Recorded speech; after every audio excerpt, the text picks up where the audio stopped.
So this is my talk, but first, I'm Em, and I'm the creative director at A Shell in the Pit.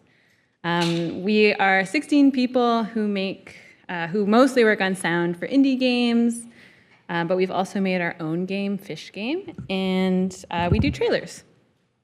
So I've been working on sound for indie games for almost 10 years now, and these are most of the games I've worked on in that span of time.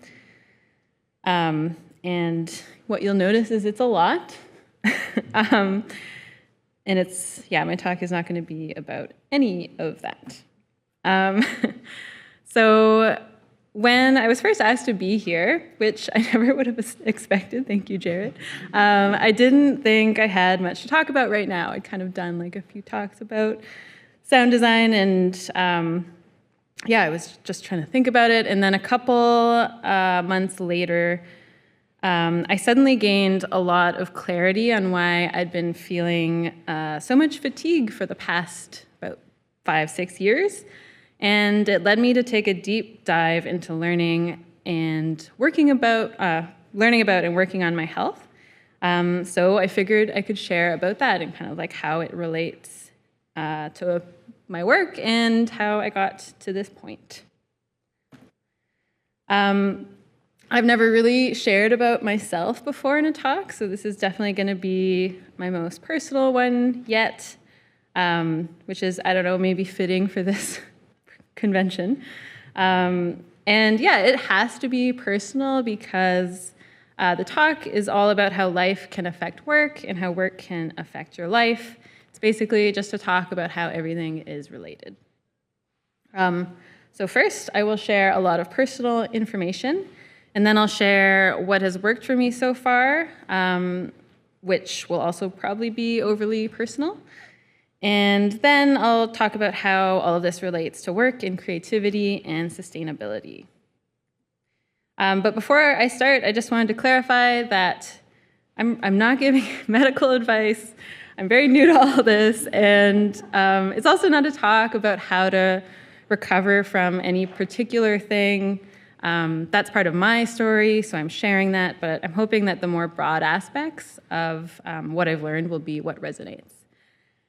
My other caveat is that I just wanted to acknowledge that I'm really privileged. My workplace is incredibly supportive and flexible, and I have an extremely supportive partner who's right there.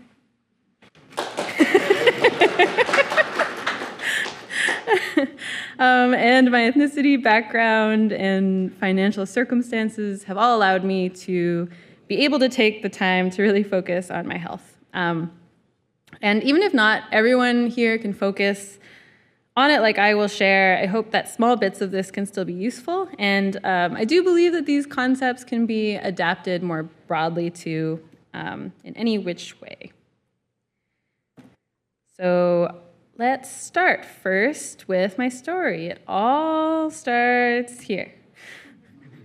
I'm just kidding. The story starts when I was an adult, when I was 18 and very cool. I've always been pretty creative and social and energetic. I graduated from a new media program in 2013 where I spent 4 years really deeply exploring that creativity. At the time, I was really obsessed with exploring being present and living in the moment through my art. I was really into Ray Bradbury and felt like I personally had discovered the importance of being present. I decided to pursue game audio because I was really drawn to the idea of storytelling through interactive audio, and it felt like games could be a great way to help people attain that presence. So 11 years ago, I moved across the country to learn more about game audio at Vancouver Film School. Shortly after graduating in 2016, I landed a job as Gordon McGladdery's first employee at A Shell in the Pit, working on sound for indie games. It was my dream job, and I was really keen, and I took on many projects to start, including Wandersong and Night in the Woods, which were my first projects as the sole sound designer. And then there was a lot of work, and I was just really happy to be doing it. I really threw myself into it, which I see a lot in this industry, especially in indie games. We just really love what we're doing, and it doesn't feel like work, so we put everything we have into it while we're doing it, even if we're not technically crunching, which I have never done. That's not what this talk is about. In 2018, I started working on Untitled Goose Game and decided it would be a great idea to travel around and work in New Zealand for 4 months. I was working, driving, and figuring out where I was going to sleep on the fly. I drove for over 60 hours in those months. And this was the first time in my life I noticed a really immense exhaustion. I had previously been pretty energetic. And these are just some random places I worked. In the time after this trip, although I didn't relate it to this at all, I started noticing I would kind of like crash, get really tired for days, and get headaches after weekends camping with friends or any kind of like really excessive exercise. I found out I had low iron and thought this was why, so I started working on that. And then when the pandemic hit, I slowed down socially, but still didn't really take any full prolonged breaks. I used the time to pick up on some new hobbies like birding. In the next couple of years, I kept myself busy, like always. And our team grew significantly. That's us at the bottom there. And Gord was always very explicit about how protecting our mental health was the most important thing. But the thing is, I thought I was. So like I said, we didn't crunch. I never worked outside of my 9 to 5 hours. And I really disconnected from work outside of it. I was very good at that. But I was still pushing myself and living as I always had, doing so much and being social and active and just like really keen at work. Then in 2022, I got COVID for the first time. This is our dog looking at me very concerned.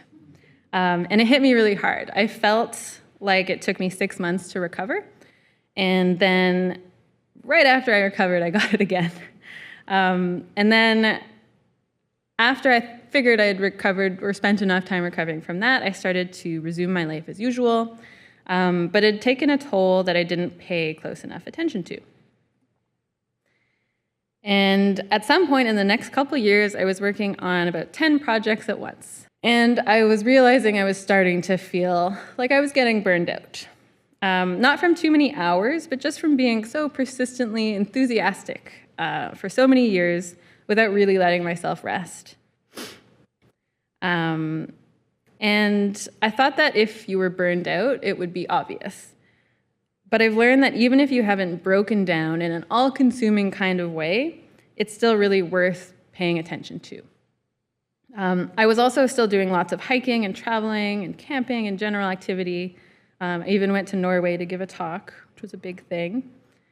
And then in 2024, last year, I finally told my team about it and acknowledged I needed to cut back on how much I was doing.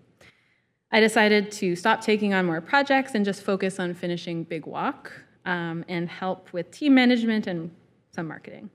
I think part of why I never sunk into this like deep, all-consuming burnout that I felt, I don't know, like trapped by, is that A Shell in the Pit has always been so flexible in allowing me to change my day-to-day. So when I was starting to feel like the creative output required by sound design every day was getting a little draining, I was able to move into audio direction, which is a little more just project management and mentorship. And then when that was feeling too much, I was able to move into working with the team management more. And at this point, I still did not piece together that my energy and crashing outside of work and my burnout at work were related. It was like there were two separate issues. There was my work life, where I was still able to get through most days, even if I had brain fog, and then my personal life, where I was finding myself more and more disconnected. So outside of work, my creative spark was dwindling, and I had lost touch of that passion for just being generally creative and present that I'd been so obsessed with at university. I was also operating at a constant low level of stress, which I didn't know at the time. I'm only able to realize that now that I'm feeling more calm and grounded. Around this time, A Shell in the Pit introduced a 4-day work week, which was amazing. I was taking it easy at work, thought figured I had my iron problem figured out and I could leave my fatigue behind. So I just kept doing the same things I always had. I went on a work trip of a lifetime to Australia. I went back to GDC and I got married. It was a big year. So I thought it was natural that I was still tired, but over the next couple years, when it still really wasn't improving, I slowly started to suspect that maybe I should try harder to figure it out.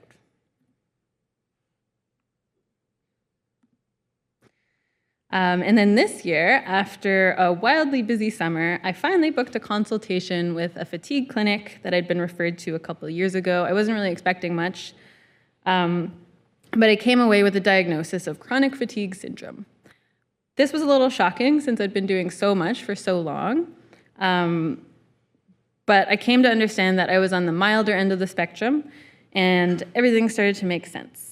So basically what I learned was I just wasn't healing and regenerating energy as quickly after any kind of like physical, mental, or emotional exertion. And I was running on adrenaline when I was pushing in any way instead of healing, which is why I was crashing so much and why my sleep wasn't really feeling refreshing. And this was the first time I began to look at everything I was struggling with as a whole. And this only happened October 2nd. I could feel immediately in that moment that it was a turning point in my life. I've never had a moment stand out like this before in terms of how much it changed my mindset.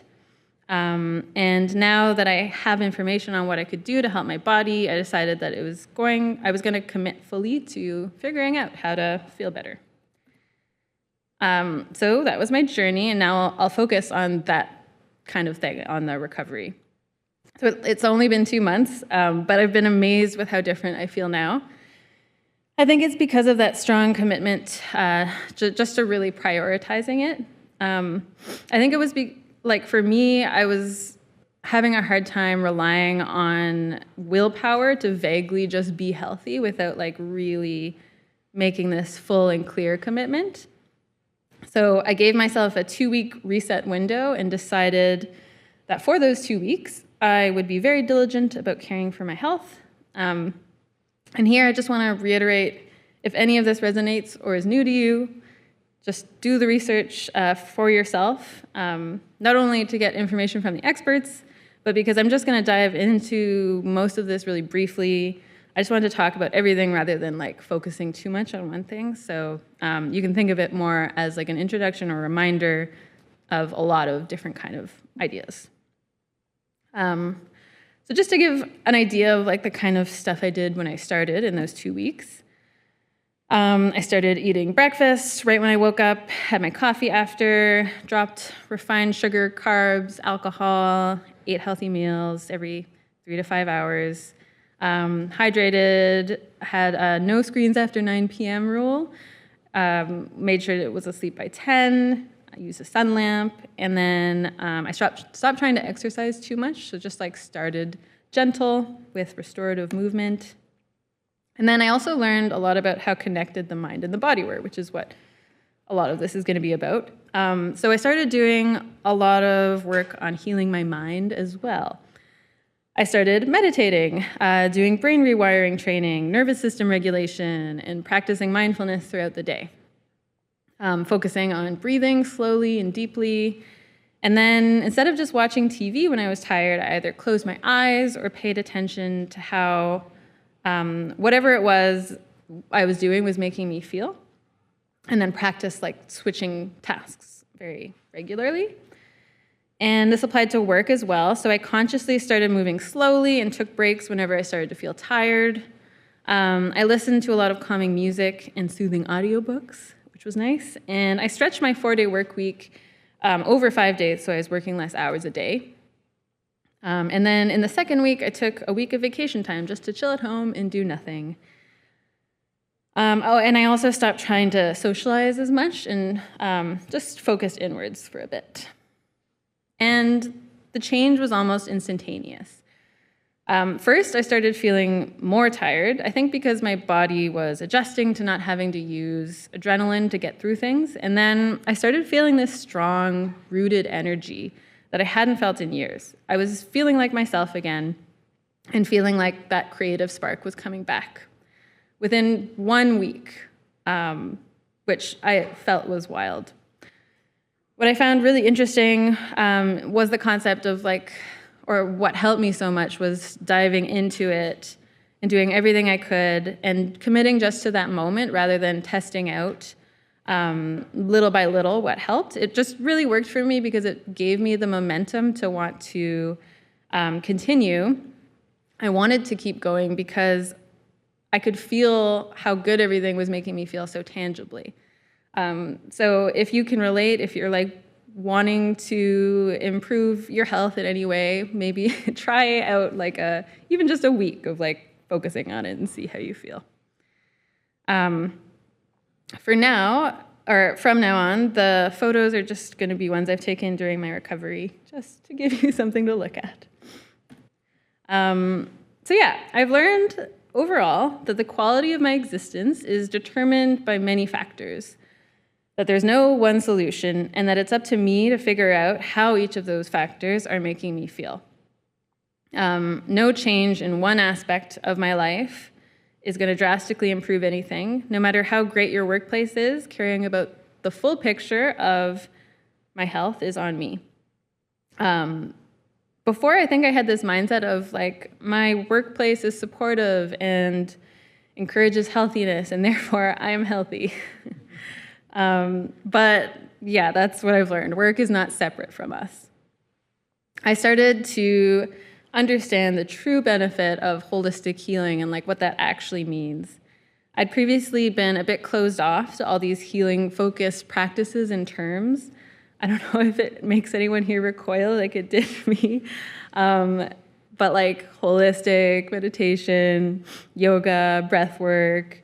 I think I felt annoyed because they seemed unattainable from my overwhelmed and disconnected state. I didn't have the energy to be healthy, I felt. But it turns out I didn't need to build energy to get there.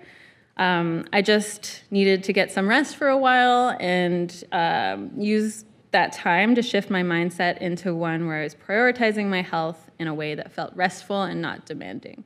And it's never going to be, when I say prioritizing it, I don't mean to be perfect, because it's never going to be perfect. It's just making the conscious choice to do the things that feel good.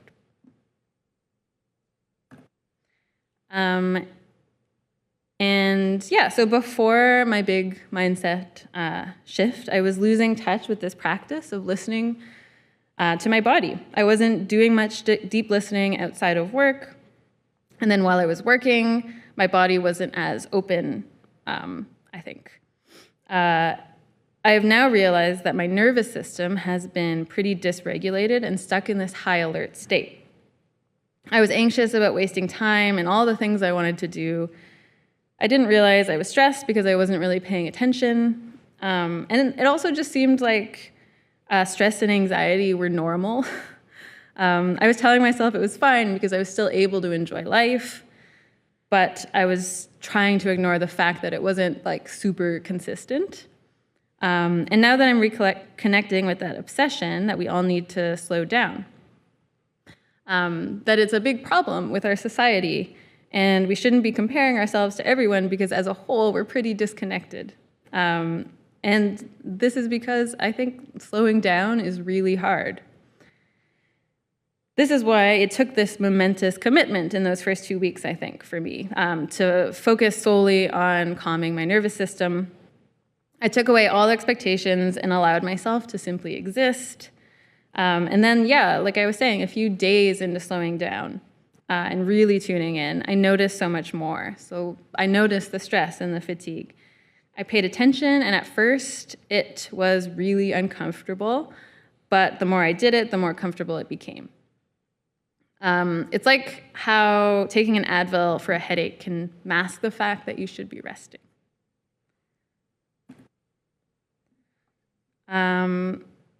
And yeah, learning about neuroplasticity and brain retraining has also been super helpful. Neuroplasticity is our brain's ability to change itself, so to rewire, strengthen, weaken, or create new neural connections based on what we do, feel, think, or practice.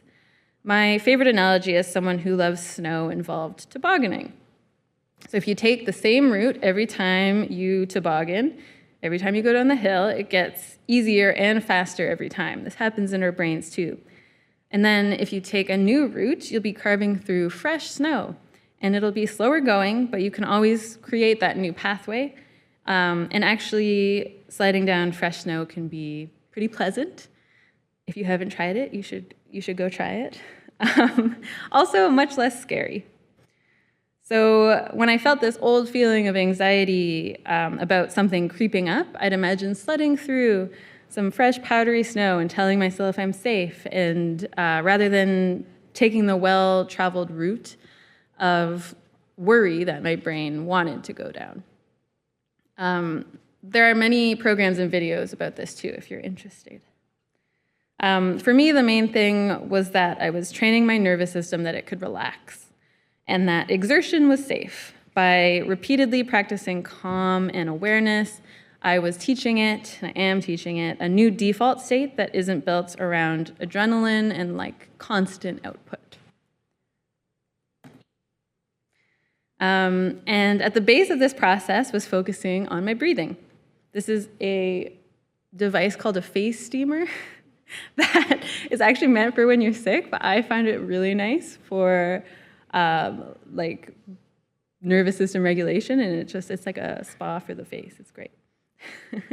And for helping with breathing. So one time, many years ago, I went to a doctor because I felt like I was struggling to take a deep breath. And they did some tests and didn't find anything, but they prescribed me a puffer, just in case it helped. It did not, but in retrospect, it did illustrate a big problem with our medical system. But by some fate, one day, when I happened to be staying with this random person on a trip, I found a printout on their kitchen table that was titled, or it was all about how to breathe. And that's when I learned I simply was not breathing correctly. I'd figured I should know that already. I feel like they should teach this in school. And yeah, so let's maybe just take a second right now to check in with ourselves without changing anything and see if your breathing is shallow in your chest or deep in the belly. Now just take a nice deep belly breath through the nose. Take a really long one.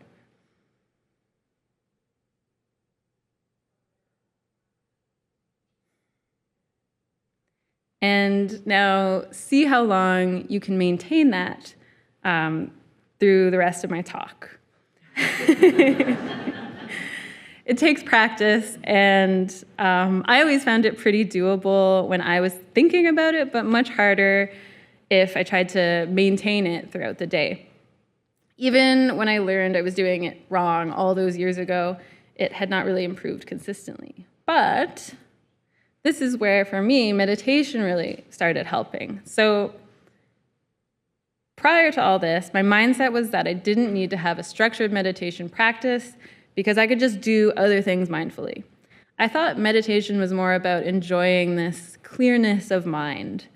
But what I learned is that it's actually more about training your mind to focus, to pay attention to something like your breath, and then every time your mind drifts away, just to greet that distraction or thought with equanimity and acceptance, and returned peacefully to that focus without judging yourself. That kind of training is what will help maintain focus in all aspects of life, and when we're not actively meditating, including breathing. So I learned this from the first book I started to read in my recovery called Meditation for Fidgety Skeptics. And I found it really foundational, and I would recommend that. And like one of the main points of the book is like, you don't have to do it perfectly. I still don't really know what I'm doing, but I'm just, even if it's like a minute to 5 minutes a day, I think it can be really helpful. Oh, and this is an image of me actually trying to meditate, which I do lying down. So with meditation, what we are doing is training something called interoception. This is an awareness of the inner state of the body, which can really help with more than just breath awareness. One of the biggest things is knowing when to slow down and take a break. And also, the greater this awareness, the more able I will be to make decisions on creative stuff as well. So instead of just being like stuck thinking in just the confines of my brain, so I can be more aware of what my instincts are, which are often quicker to react than thought, which is a really good advantage.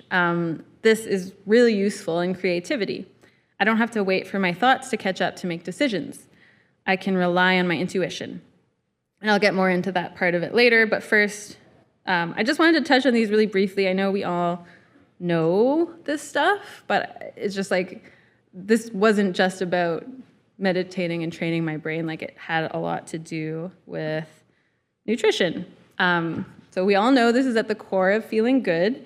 But I don't think any of this would have worked so well without prioritizing it. You'll have to figure that one out for yourself, but I'll just say what helped me was variety, paying attention to how food was making me feel too, and then just cutting out the stuff that didn't make me feel good and fueling up at regular intervals for the most part. And then just being extra diligent with hydration was very important as well. And then with exercise, I'm still not where I want to be in terms of movement. But what's helped me the most was giving up this idea of trying to be where I want to be right away. Rather than trying to do something intense that I need to recover from, I started following really gentle Pilates videos every day, and I was really shocked to discover I'd started enjoying them. I used to hate stretching.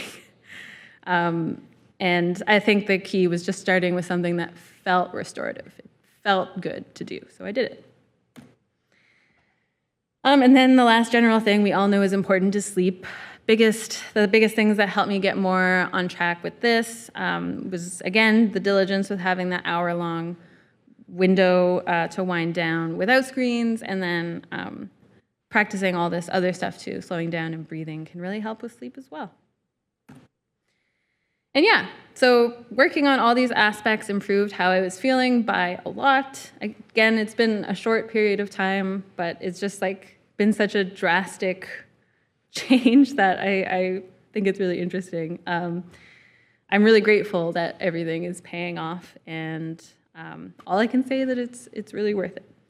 I think the best way to look at it is with all of this stuff, you're trying to create a daily routine that makes you feel the most like yourself.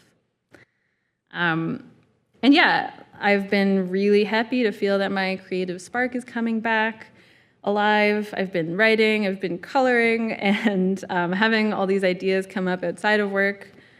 And my time at work has been feeling much better as well, which leads me to the third stage of the talk. How does all of this apply to work, games, and creativity?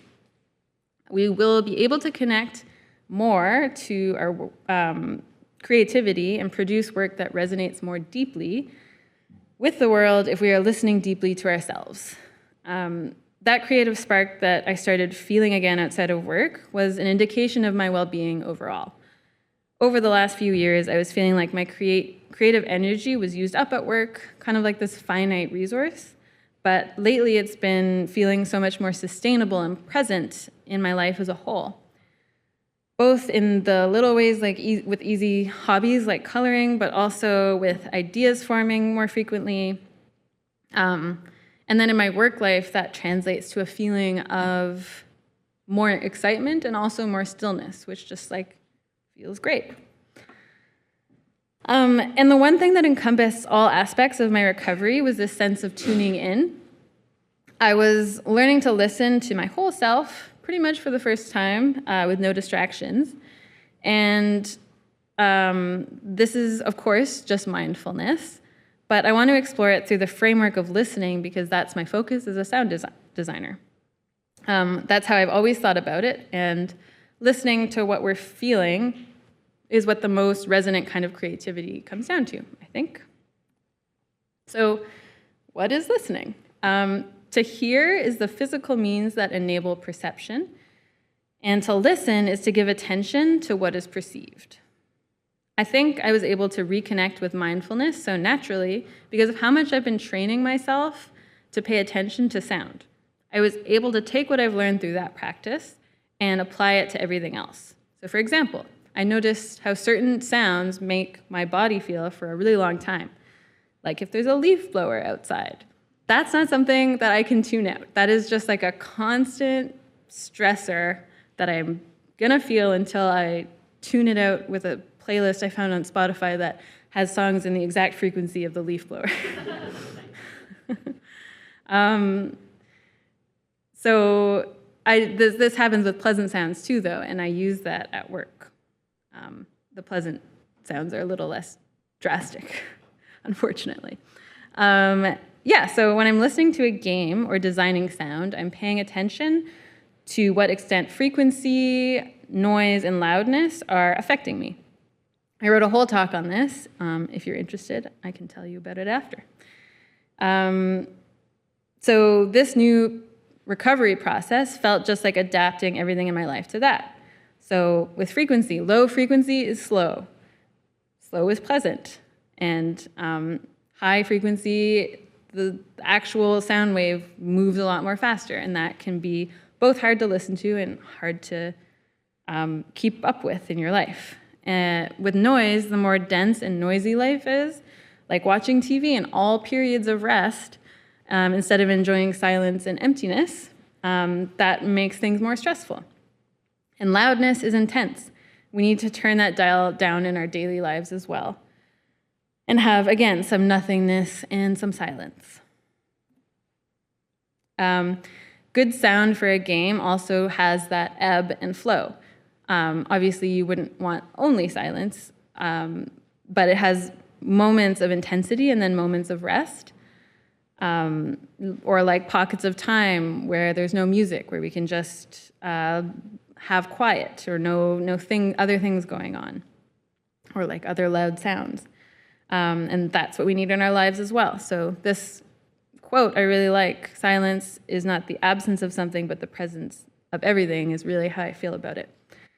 And I think listening is a really excellent gateway into mindfulness. And listening more in your daily life is something that's really learnable too. If you're always listening to podcasts and audiobooks or music, and that doesn't give you as much space to listen to yourself. Listening inherently slows you down, and slowing down increases mindfulness. I think sound designers are particularly mindful. This is a funny example that may call out some people in this room. I've been working on a game called Big Walk, which I've really always felt is just a game about hanging out with your friends in this big, beautiful world and solving puzzles, and it's all about connection and communication. Okay, a little bit of the trailer. Hello. Hello. We're House. You might know us because of our Goose Game. And we're here today to show you around our new game. Ooh. It's a cooperative multiplayer adventure made for friends to play together. It's called Big Walk. It's a tricky game to describe, but it's mainly about doing two things: talking and walking. So talking. About the joy of muddling through things together. This part at the end. So that's Big Walk. That's Big Walk. There's heaps to see and do, but there's also lots of room to just hang out in between. We think there's some real magic that happens when you forget your plans and find yourselves doing something else entirely. You can sit and watch the sunset. Tell stories as you wait for the night to pass. Go dancing. Or you could steal your friend's binoculars and kick them into the ocean. Oi. Sorry. It's a good game. So I was doing some play testing with two different groups. One was a game developer group, and one was with some teammates who were sound designers. One group was very focused on getting to the next puzzle to solve and the reward of beating the game, and the other was spending a lot of time just listening to the sounds and not doing what they were supposed to be doing at all. Both were fun, neither were wrong, but as you can imagine,